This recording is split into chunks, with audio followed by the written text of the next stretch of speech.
Good morning. Wave propagation theory. It's something to think about. It's a concept in a whole lot of different places. You go to the beach and you watch the waves on the beach, and it's the propagation of energy moving through the water. In many cases, the energy comes from the wind itself, just pushing on the surface of the water.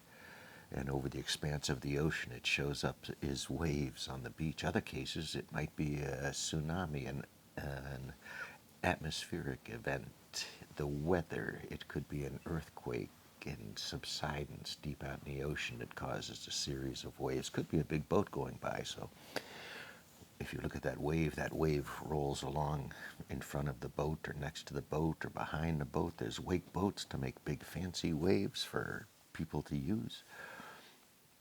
And if you watch that wave go hit the shore, you'll notice it reflects back some parts of it. There's an echo of that wave that comes back from it hitting the shore, some little pieces of it.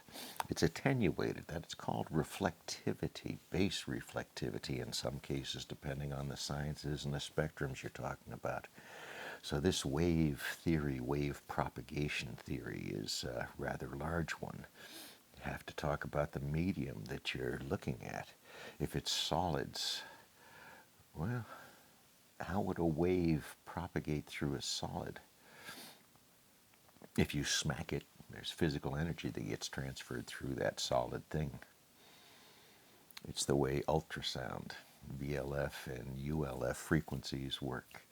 It's the way that, ultrasound devices, from being able to see a baby in the mother's womb to looking at pipe and seeing if it's cracked inside or faulty or has some problems or is worn unevenly on the other side that you can't see with your eyes. So that's ultrasound. That is using the features and the functions of reflectivity of sound waves. So wave propagation and base reflectivity, you could carry this into what would the term for it be? Not being the social studies person, but people that study wave. You throw something out into the herd. I don't like that word a whole lot, but you put something out in the media and see how that wave spreads. It's a game to pass along and whisper in an ear in a crowd until it comes back to you as something different. That's wave propagation theory. You can apply it in so many ways.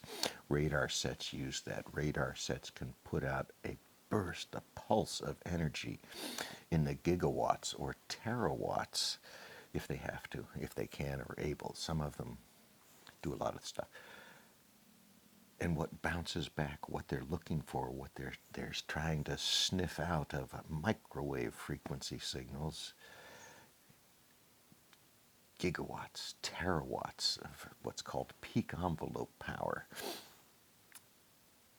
And back we get microwatts, milliwatts, microwatts.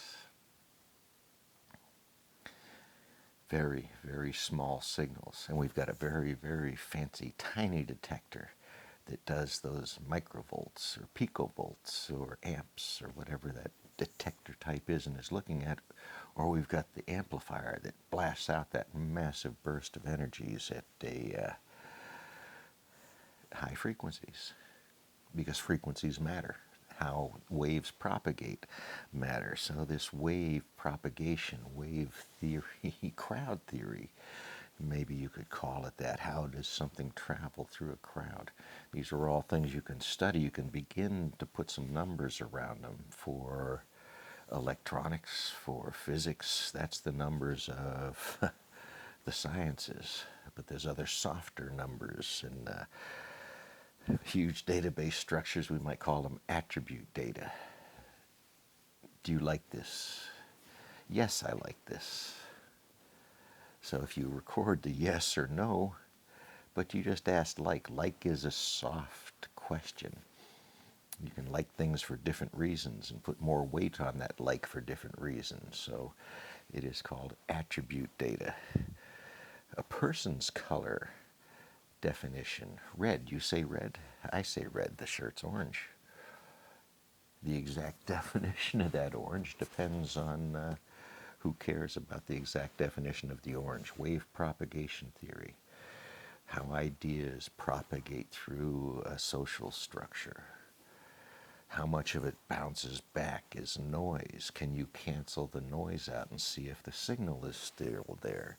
You can measure these things. Again, a friend asked if we can be gamed. The answer is yes. Yes, we can be gamed. So, pieces out.